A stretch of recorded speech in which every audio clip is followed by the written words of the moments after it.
So guys, in this lecture we'll be talking about Botnet DDoS attack. Server attacks are frequently making headlines in today's digital environment.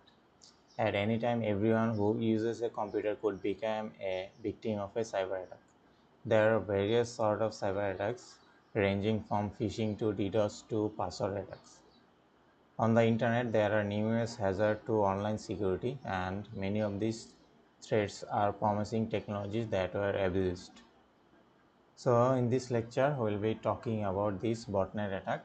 So let's first learn what is botnet. So the word robot and networks together give rise to the term botnet. Botnet refers to a network of hijacked internet connection devices that are installed with malicious code known as malware. Each of these affected devices is known as bots, and a hacker or cybercriminal known as bot herder who remotely control them. So a bot is called a zombie and a botnet is referred to as zombie army. The bot herder can direct every bot to carry out a coordinated illegal action from a single central location. A botnet can have several bots and thus allows the attacker to carry out the large-scale attacks, infected various devices that can acquire updates and modify their behavior easily and quickly since a remote attacker can control them. Bots are used to automate large-scale attacks including data theft, server failure, malware progression, spam email ingestion, and malicious traffic generation for distributed denial of service attack. So let's now talk about how does this botnet work. Now that you have a good understanding of what is a botnet, it's time to dive deeper into learning how does this work. So first, you need to preparing the botnet army. So the first step in creating botnet is to infect as many connected devices as possible to ensure that there are enough bots to carry out these attacks.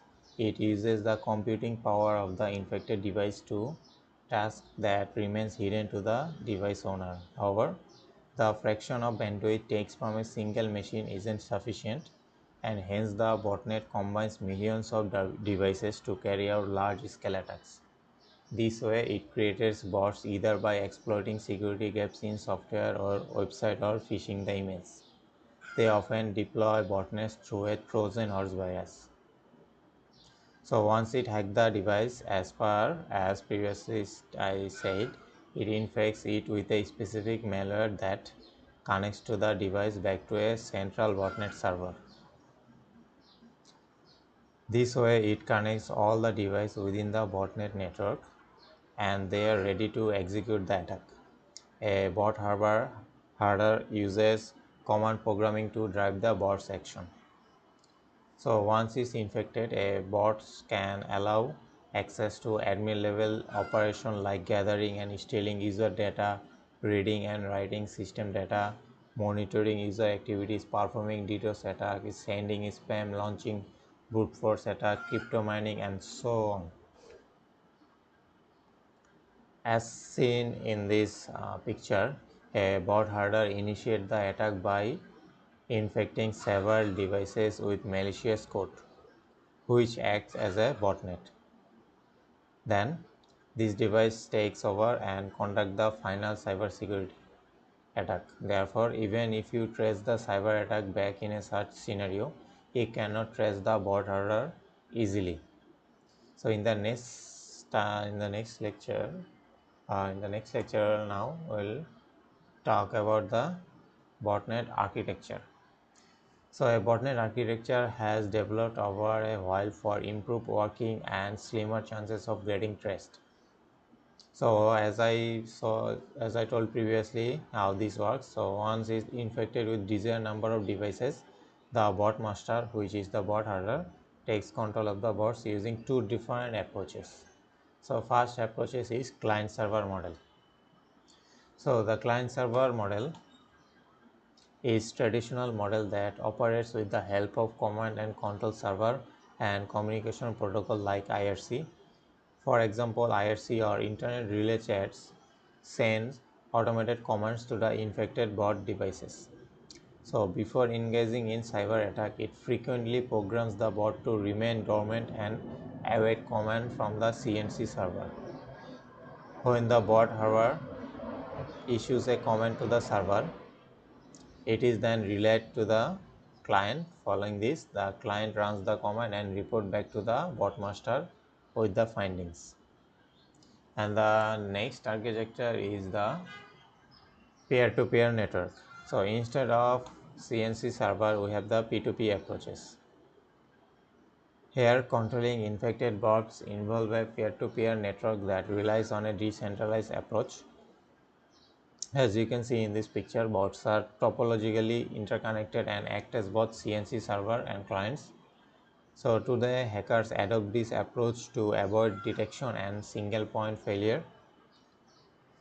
So in the P2P botnet approach, the infected device is scanned for malicious website or other devices, and the bot carefully probes random IP addresses until it comes in contact with another infected machine.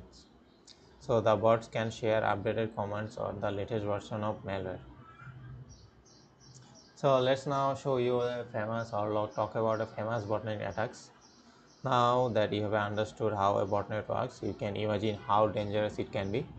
The network of in-self devices are being various dangerous cyber attacks, and first one is Mirai. So Mirai is one of the famous botnet associated with IoT devices, first found in 2016, and it primarily targets online consumer devices and has been used in some of the most destructive DDoS attacks. Second one is Mariposa. Emerged in 2009, the Mariposa botnet committed online scam and launched the DDoS assault. It also steals personal account credential from victim, and it operates, and then after stealing the personal credential, it sells them on the dark web. Third one is Zeus. The financial Trojan account for 90% of all global online bank fraud instances at their peak, engaging or emerging in July 2007. It was used to steal data from the USA Department IT Transportation. Next one is Storm. So the first identified in 200. Storm is one of the first P2P botnets with a massive network range from 250,000 to 1 million infected devices. So the Storm handle attacks from DDoS to identify theft. And the last one is 3V, first discovered in 2016. So 3V was a different type of botnet that did not steal data or money and instead generated fake clicks and online advertisement hosted by fake websites. So that's all about the botnet.